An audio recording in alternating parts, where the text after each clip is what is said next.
I'm Peter Levine, the director of the Defense Management Institute, and we're here today as part of a planned series of interviews with individuals who've made significant contributions to improving the management of the Department of Defense.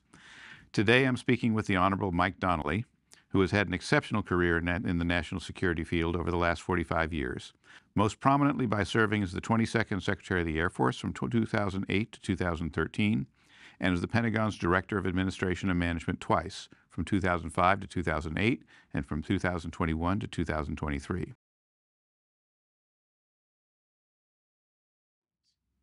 A few years after you started with the Senate Armed Services Committee, you moved over to the National Security Council staff, I believe. And while you were there, if I understand correctly, you played a significant role in both Goldwater Nichols and the Packard Commission. Can you describe what your role was as a relatively young professional and how that influenced your thinking on national security matters? Sure. Well, the review that led to Goldwater Nichols began in the Senate Armed Services Committee in about the 1983 timeframe, roughly. Goldwater Nichols was really a multi-year effort. So I'd already started on that when I was on the committee staff. And Goldwater Nichols continued to grow as a project of the Senate Armed Services Committee and also the House Armed Services Committee after I left and went to the National Security Council. So because of my history with that project, I became one of the lead staffers at the NSC on the defense management organization issues that were central to Goldwater Nichols. So I became involved in that work at the NSC. And the Packard Commission? As the committee's work continued to evolve on both sides, House and Senate, the Department of Defense was having difficulty coming up with a plan to engage the Congress on this subject. It was clear that it was gaining in momentum, and there were two pieces to it. One was problems in the acquisition world, which were highlighted with, I think, a case of the $600 toilet seat sort of issue that was arising as part of the Reagan buildup. Congress was concerned about the acquisition issues that were attendant to that. So acquisition issues continued to rise, and in frustration on the part of Congress. The second part was the work that the House was doing, looking at potential reorganization of the Joint Chiefs of Staff, which had been laid on the table by the outgoing chairman of the Joint Chiefs of Staff at the time, David Jones. So he laid some issues out that needed to be addressed. The House picked up on those issues. The acquisition issues were becoming more and more pregnant on the Hill. And the debate arose at the White House on how to get the president connected to this work and how to get the department engaged with the Congress on these subjects. And at the time, Secretary Weinberger was having difficulty in his relationships with the Congress, and a decision was made to establish a commission that would address both the acquisition issues and incorporate the organizational issues that became embedded within Goldwater Nichols. So that's how the Packard Commission was established through the NSC. As you look back on it, or as on the process that you went through and that you saw Congress and the administration go through there, do you have views as to what we should learn from that experience about the appropriate role of Congress in reforming the department, and what Congress can do well and what it can't do as well? Well, there were a few notable things about Goldwater Nichols. One was that this proposal for some restructuring in the department, in particular the increasing the role, clarifying the role of the chairman of the Joint Chiefs of Staff, making the chairman the principal advisor, to the President, National Security Council, giving the chairman exclusive control over the joint staff, improving the jointness in the department by giving combatant commanders more authority over the forces assigned to them for joint training and readiness, those sorts of things. These things, in the past, the reorganization proposals had come from presidents to Congress.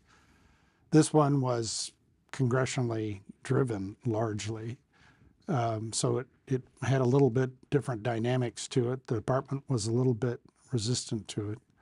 But I think the main takeaway for me as a younger staffer working on these issues was the importance of doing your homework, laying the groundwork appropriately with hearings, with the production of committee reports and that sort of thing, which really helped develop a consensus in the Congress, helped develop momentum for the project overall.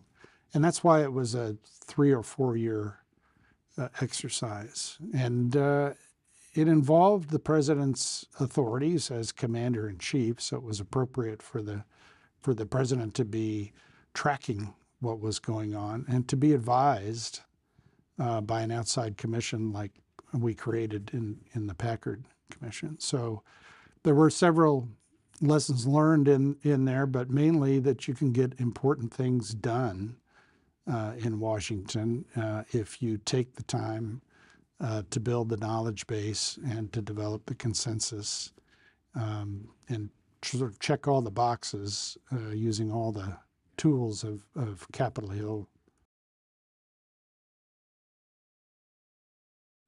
If I have the timing right, you served as Air Force Comptroller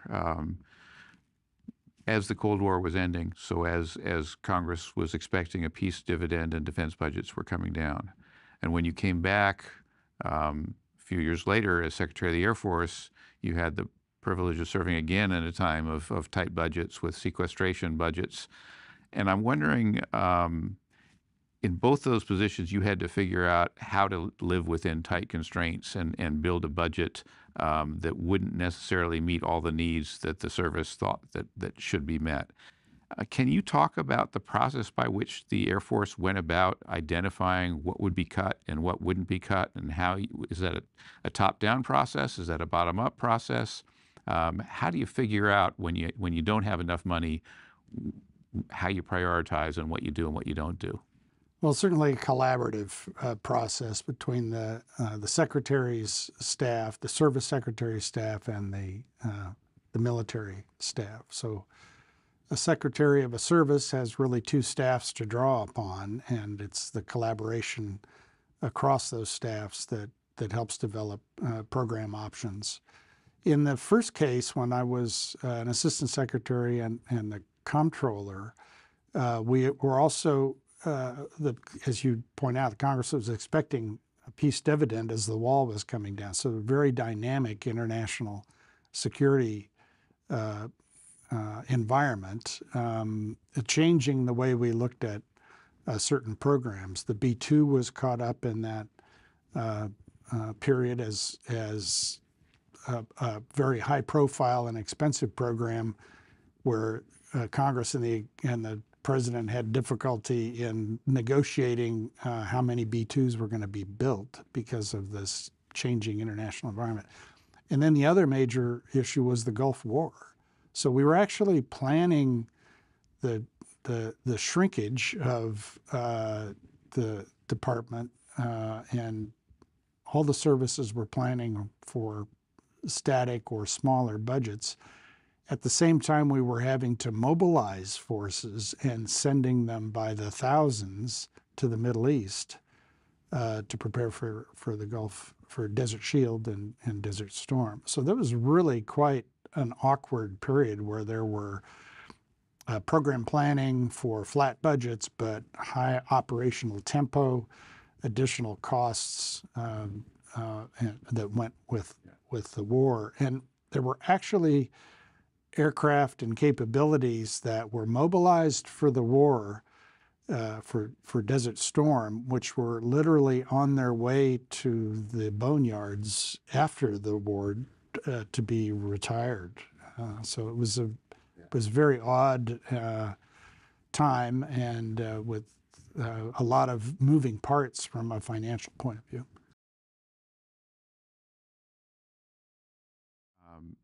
As DANM, you were also responsible for standing up the Defense Management Institute, for which we're obviously very thankful. I wonder if you can talk about your vision for the Defense Management Institute and what you hoped it would be able to achieve, or how you hoped it would be able to contribute to the department. Yeah. Well, I'm very glad we were able to create the DMI during my tenure. It had great support from Deputy Secretary Hicks in putting this together. The main driver behind the Defense Management Institute was really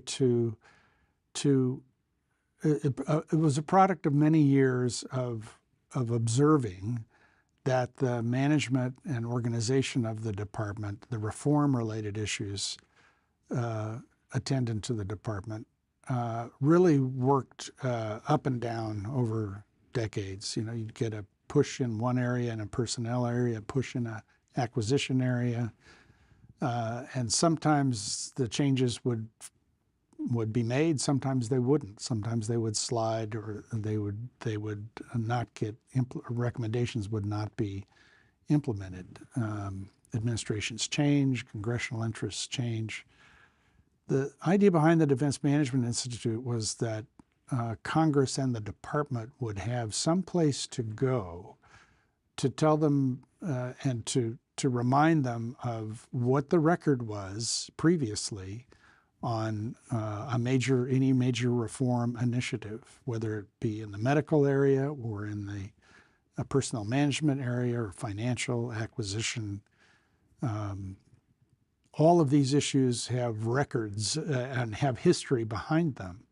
We need a place to go to get the real story on what happened in those reforms, what succeeded, what didn't succeed, and how we can learn from them to get better results going forward, and to study issues in advance before we come up with ideas for immediate signature and implementation.